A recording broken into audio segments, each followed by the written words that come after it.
Salam əziz IT həvəskarları. Bugünkü qonağımız Akşindir. Akşin demək olar bir il bundan qabaq bitirib bizim proqramı və hal-hazırda Anderson'da Team Lead kimi fəaliyyət göstərir. Proqramlaşdırmaya yeni başlayanlar və yaxud da ki proqramlaşdırmaya başlayanlar və yaxud da ki artıq təcrübəsi olan developerlər inanıram ki bugünkü müzakirəmizdən tam faydalanacaq hamısı. Anderson'a qəbul prosesi necə olub, qəbul olandan sonra hansı çətinliklər olub, hansı prosedurlar olub və Team Lead pozisiyasına necə gəlib çatmısan, tam ətraflı bunları bugün müzakirə edəcəyik. Xoş gəlmisən Akşin. Xoş gördük. Uzun müddətdən sonra axırıncı görüşə bildik. Bəli. Xeyli işlər var idi. Xeyli yol qət elədik bir yerdə demək olar ki. Ümumiyyətlə belə deyim sizə. Birinci Anderson'a qəbul prosedurundan başlamaq istəyərdim. Burada indiki halda tam dəqiq bilmirəm necə redizayn olunub bu qəbul prosesi, amma mən baş vuran vaxtda burada 4 mərhələdə intervyu mərhələsi idi.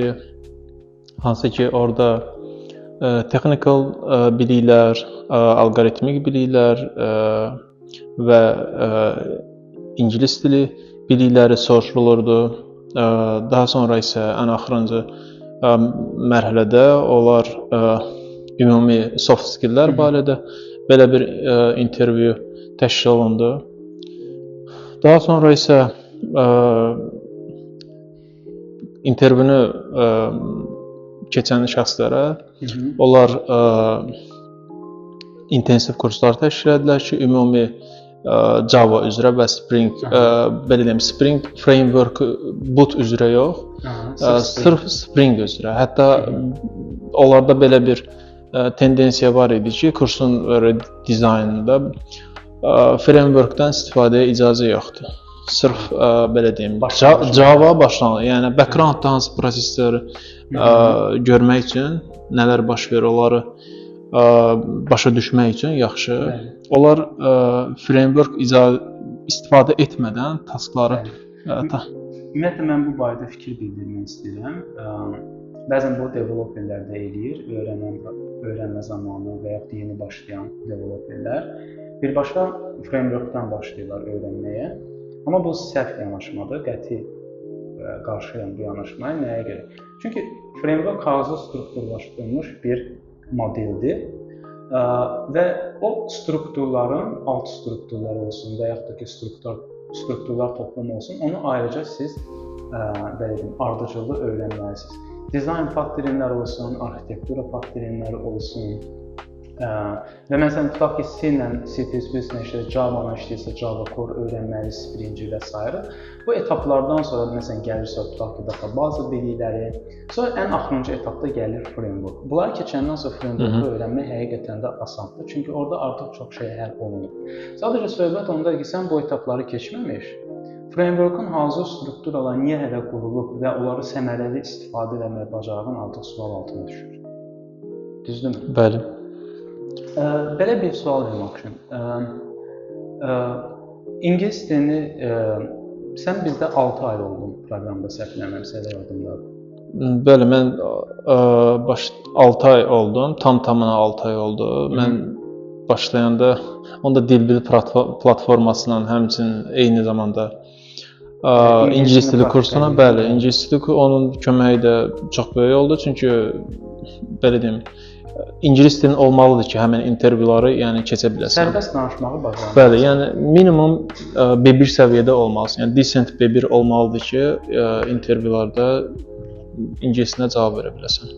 Bir də texniki intervyuda isə daha çox məsələn alqoritm, data structure, Java Core demək olar ki, onlar olub. Yəni demək olar ki, bu. Yəni xüsusi olaraq hansısa bir belə deyim, texnologiya bilikləri istəməyiblər. Hə, biraz indi format dəyişib, biraz bunlar yenə də soruşulur, amma əlavə olaraq texnoloji biliklər də soruşulur. Demirlər dərindən biraz, sadəcə solid anlayışınız olmağı bəsdir. Okay. İlk ayın necə keçdi Anderson'da? Nəyi bəyəndin? Nə səni təcrübələndirdi? Belə deyim, intensiv kursdan sonra mərhələ real industry sənaye mühiti idi, hansı ki orada yəni mən birinci dəfədir belə bir ancaq öyrənmə mərhələsində olmuşam, hansı ki Java Core, filan Spring Framework, amma burada səndən real iş tələb olunurdu. Artıq sən atılmışdın sənaye mühitinə. Çünki belə bir situasiya ilə mən birinci dəfədir rastlaşırdım, hansı ki burada Sprint Review, Agile, Scrum metodologiyası, bunlara öyrəşmək lazım idi, ümumiyyətlə başa düşmək lazım idi ki, yəni sən 2 həftənin sonunda bu iş təhvil verilməlidir, deadline-ı qarşılamalısan. Birinci ay hardasa çətin oldu. Çünki hardasa yox deyərdim çətin oldu, çünki bu tam yeni belə deyim, komponentlərlə rastlaşırsan, həmçinin bunun üçün də sən 8 saat işləməlisən, yəni agreement belədir. 8 saatdan sonra isə sənə knowledge checklər üçün hazırlaşmağa vaxt verilir. Yəni sən log work eləməlisən ki, Orada qeyd edim. Çoxsa elə bilir ki, Anderson'ın texniki intervyusundan keçdim, qəbul oldum. İşim bitdi, elə deyil. Əslində isə əsl iş ondan sonra başlayır. Hər həftə bilik yoxlanışı olur. Hər həftə yeni bir şey öyrənməlisiniz. Və bayaqlarda səninlə müzakirə edəndə Akşin dedin, orada qəbul olanları da gördüm, hansı ki sonradan çıxardı.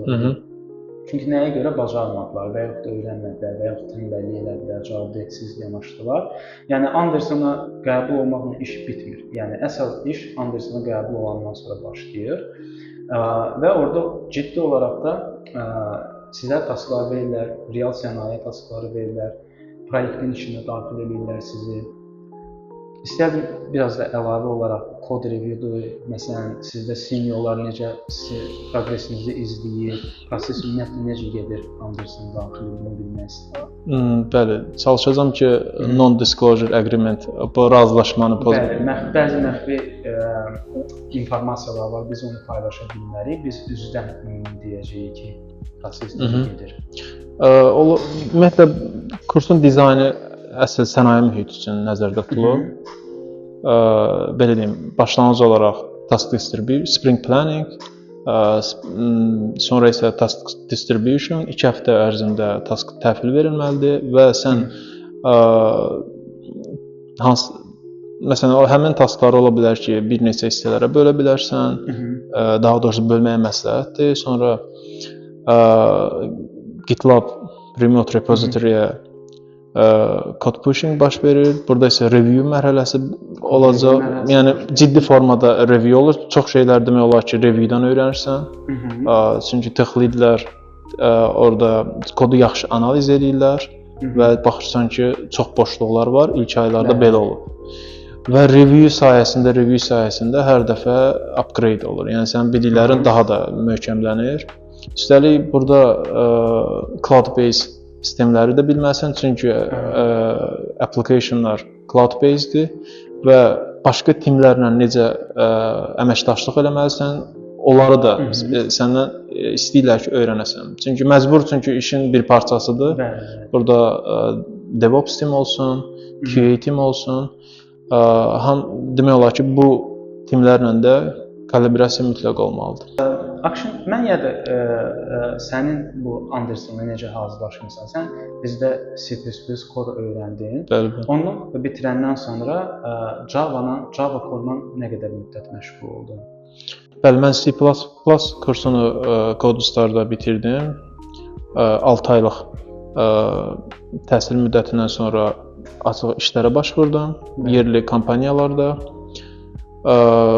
Düzdür, uğursuz oldu. Bir neçəsində iştirak elədim. Bunlar tech stack biliklərinin olmaması ilə əlaqədar idi demək olar ki.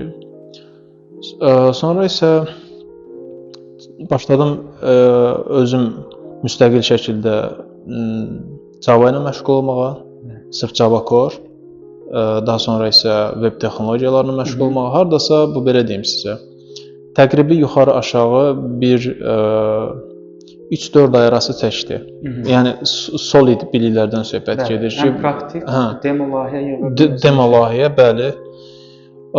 Sonra isə elə Anderson'a rast gəldim, hansı ki bu LinkedIn vasitəsilə Sonra Andersona apply elədim və bayaq sadaladığım kimi 4 mərhələdə intervyu oldu. Sonra bu intervyulardan sonra Andersona qəbul belə oldum. bir sual verim Akşin.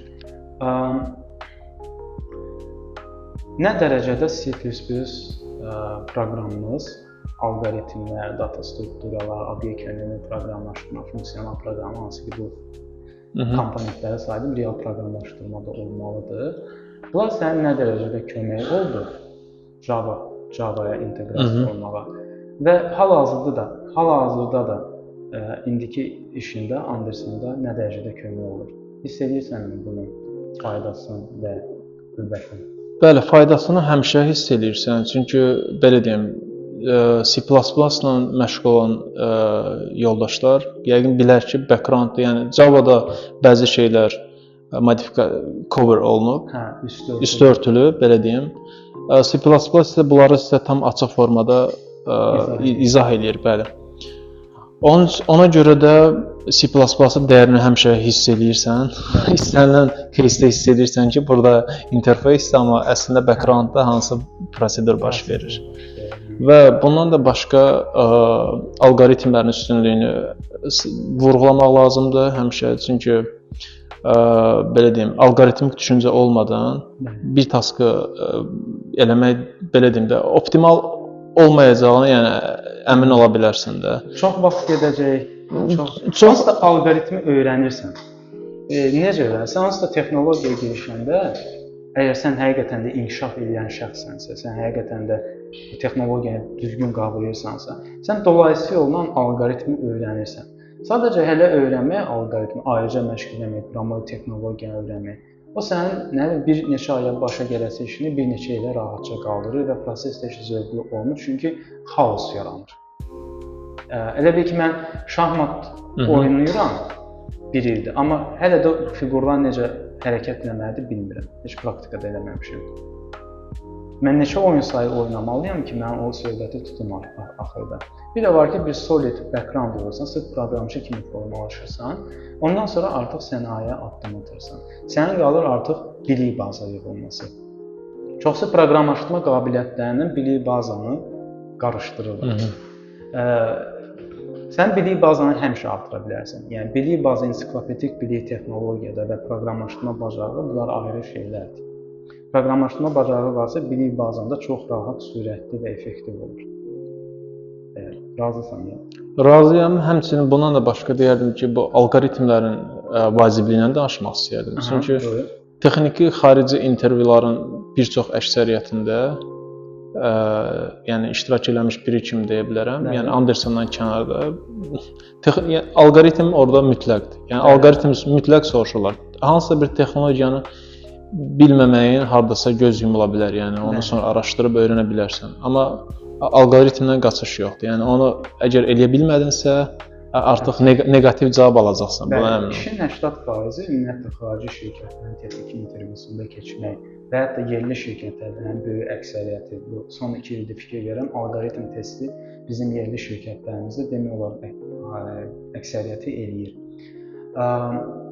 Baxın, siz nə qədər texnologiya öyrənirsinizsə, orada bir açar sözlər vardır. React, Next.js, Kafka, nə bilim, dizayn pattern oradan belə gəldi, elə getdi. Amma fərqi yoxdur. Google-a gedirsən, alqoritm testi. Topdala girirsən, Turing'ə girirsən, alqoritm testi. Hər yerdə alqoritm testidir, hər yerdə. Bundan qaçışınız yoxdur. Yəni, əgər sizin həqiqətən də bu istiqamətə həvəsiniz varsa, siz alqoritmə də həvəsiniz olmalıdır. Yəni, okey, deyə bilərsiniz ki, Rüstəm müəllim öz fikrini deyir ki, alqoritmi bilsən, sən daha yaxşı, tez, sürətli olursan. Amma təkcə bu deyil, bu sənayenin standartıdır. Yəni, istəyirsən dolayısı yolunu öyrənən alqoritmi, amma fakt ondadır ki, texniki intervyulardan kəsiləcəksən. Belə. Və sən xarici şirkətlərin texniki intervyusunu sınadın, Alman şirkətində sınamışdım. Bir şey də qeyd edeyim, biraz mənasız eqolar da görürəm bizim yerli banklarda, developer timlərində. Məsələn, bizim tələbə gələndə, biləndə ki, məsələn, Codstardandır, başlayırlar alqoritm mövzusuna ilişməyə.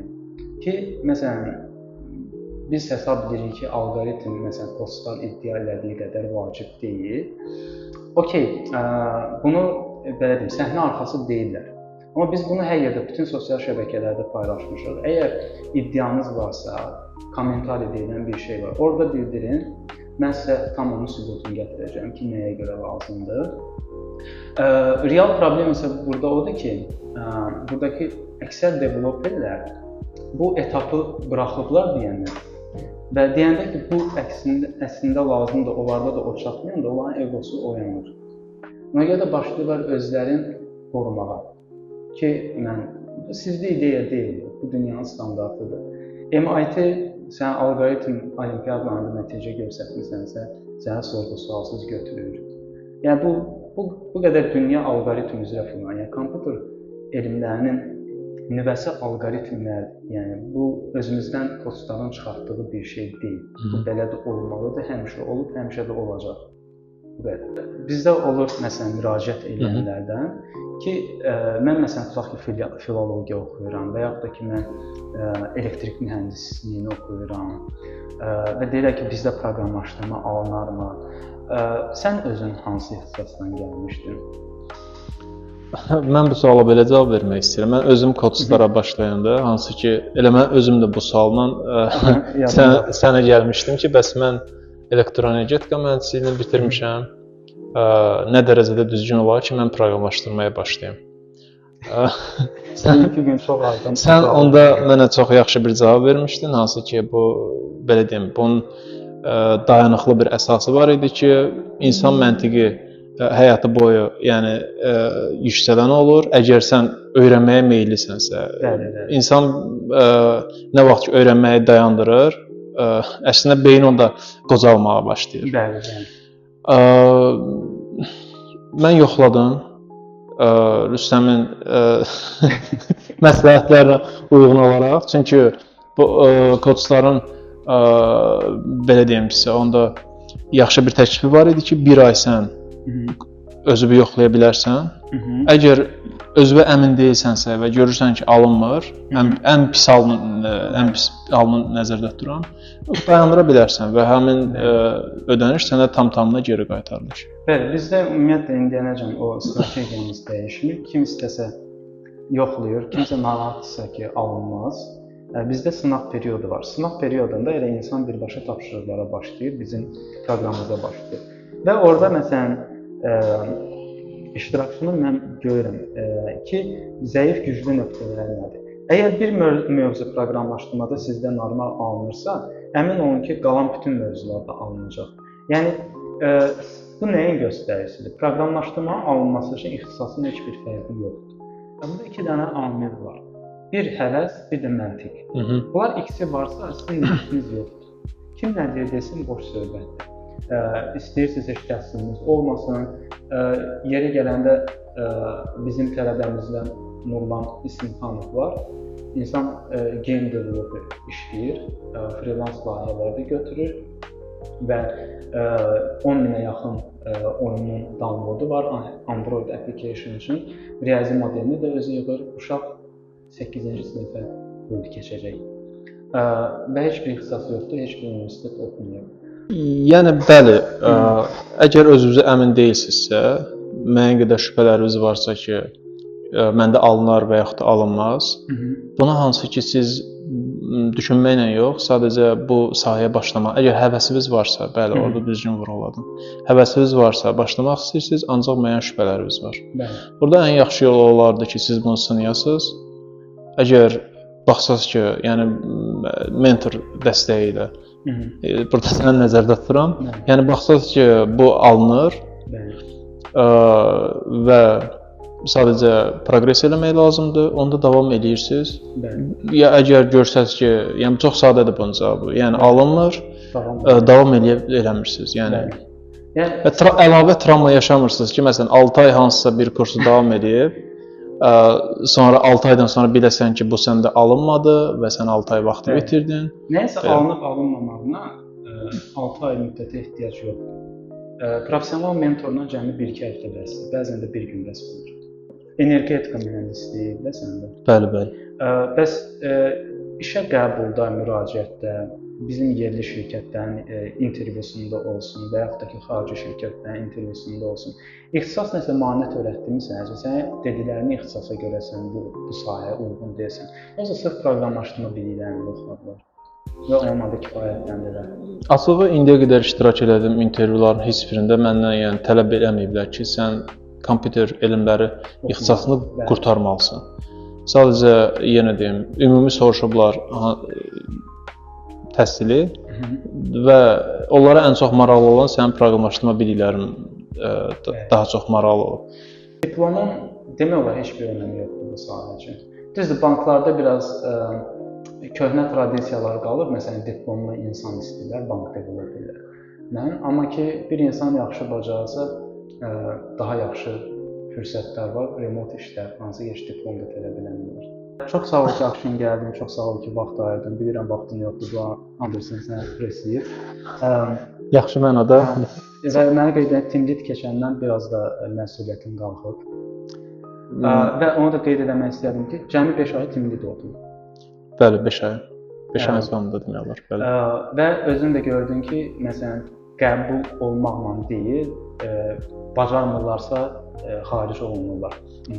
Bəli, bu sözsüzdür. Onlar burada feedbacklər olur, hansı ki bu ciddi yoxlanış olur. Burada icra edici şəxslərdən əsas project manager və sonra isə tech lead, daha ən yuxarıda isə product owner'ın feedbackləri olur ki, hansı ki bu kandidat davam eləməyə olar və yaxud da davam eləmək olmaz. Yəni biz ümid edirik ki, bütün suallarınızı cavabladıq. Əgər nəsə artıq suallarınız qalıbsa, rəylərdə yaza bilərsiniz. Bizə şəxsi də yaza bilərsiniz. Çox sağ olun, yəni Akşin. Siz də sağ olun. Dəvətiniz üçün təşəkkürlər. Çox sağ olun.